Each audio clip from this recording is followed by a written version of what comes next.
Welcome back to the program.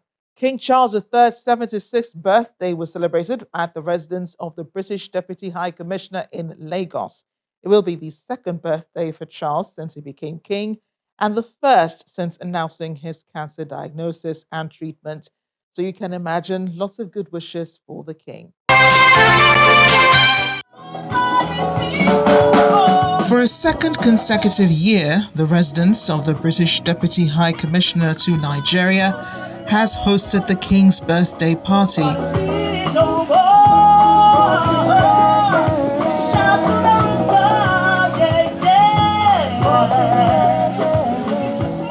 Attending the party this year are former Commonwealth Secretary General Chief Emeka Anyaoku, other members of the diplomatic corps, staff of British companies in Nigeria, a select crowd of traditional rulers, government officials, creatives, the Nigerian business community, and the media. As the evening progresses, the British Deputy High Commissioner welcomes guests and highlights the unique partnership between Nigeria and the UK. It is a delight to be able to celebrate the 76th birthday of His Majesty King Charles III today. And unusually for events like this, it is actually his birthday. So happy birthday, His Majesty. And of course, it was a highlight for us in Nigeria, and I'm sure a highlight for the King, was his meeting with His Excellency President Tinubu earlier in the year. And the warmth of that meeting was clearly visible in all of the photographs. And while we're remembering the late Queen, I would like to commend the National Museum for returning Ben Owanwu's statue of the Queen to public display. By this time next year, some of Ben's work will be centre stage in a major exhibition of Nigerian modernism at the Tate Modern in London. But for me, the exhibition at the National Museum, the descriptions of the media buzz at the time, and above everything else, the statue, produced by a man described as the star of Nigeria, and the subject, probably already, even at that time, the most famous woman in the world, a young Queen Elizabeth, should remind us of the long-standing and vibrant links between our two countries. And this year, we're representing those links in a campaign that combines two of our national favourites, jollof and tea. An interesting combination, one worth trying. But it's the depth and breadth of these sorts of links that allowed my Foreign Secretary and Foreign Minister Tugar to sign a Nigeria-UK strategic partnership.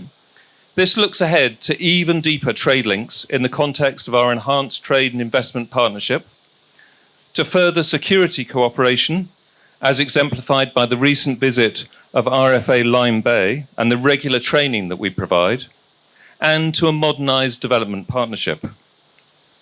The Foreign Secretary's visit was his first to Africa in his new role, and we were delighted that Lagos was his first port of call. In fact, not just Lagos, even better than that, Artex was the first place he went to. And Artex is one of those many events at this time of year that offer an international showcase for Nigeria's creative talents. And as importantly, I know that the carefully chosen meetings on this visit show that the new British government is serious in its desire for a full and respectful partnership with Nigeria. Representing the Lagos State Governor is the Secretary to the State Government, Mrs. Abimbola Salu Hundeyin, with the Governor's good wishes. As we gather in the spirit of celebration and friendship, we acknowledge Your Majesty's remarkable leadership and vision, which have inspired countless individuals and nations, including ours here in Lagos State, to embrace sustainability, harmony, and the values of inclusivity. The British monarchy's long reign has seen pivotal moments in global history, and through it all have exemplified the values of grace, resilience, and diplomacy. Your Majesty's efforts to advocate for a sustainable future, particularly through your environmental and humanitarian initiatives, have left an indelible mark on the world, and your leadership continues to set a standard for generations to come. On behalf of the people and government of Lagos State, I express our sincere appreciation for the deep historical ties between the United Kingdom and Nigeria, which have fostered strong cultural, diplomatic, and economic partnerships. As we look forward to continuing to building on these bonds, we celebrate Your Majesty's leadership as a source of unity and inspiration to all. A raffle draw, which took place later on, saw Toyosi Akerile going home with a free business class ticket by British Airways. Toyosi Akerile.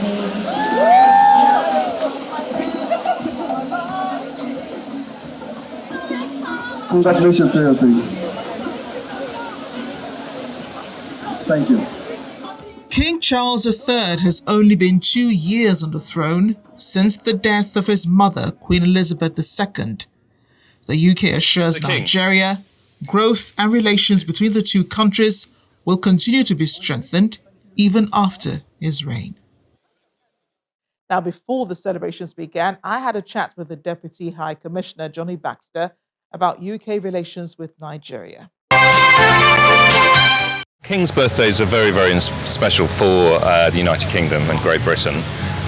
Obviously, it's his 76th birthday, but it's his second birthday since he's been monarch, and that is a really special thing for him to celebrate. I'm sure it's a special day for him and his family, given, as you say, the illnesses that they've had throughout the year, and we're all immensely pleased that they're getting better. King's birthday plays two roles in the United Kingdom. It's partly his birthday, and we're here to celebrate that, but it's also our national day. It's the only day that we take for our national day, and that's why we're doing this event here tonight. And so it is a fantastic opportunity for us to talk about the relationship between the United Kingdom and Nigeria, and where we show off the best of the UK and the best of the interactions between our two countries.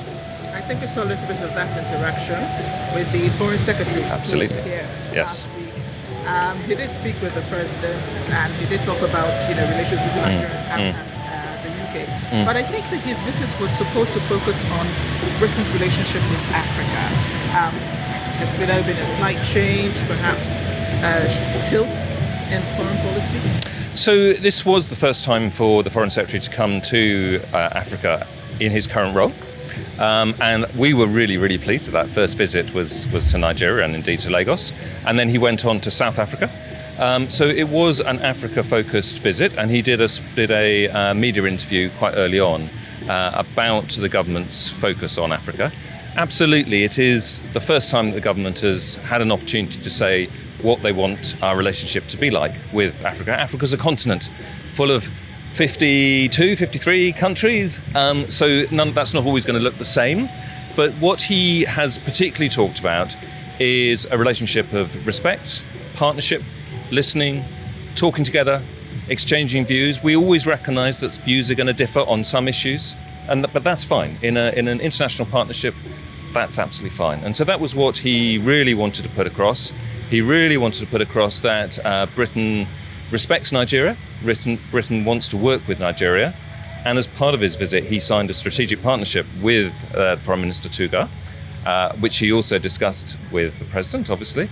And we're really pleased that strategic partnership has been signed, because it really embeds a forward trajectory with our trade relationship, our security relationship, our defence relationship, as modern development relationship, and our people-to-people relations as well.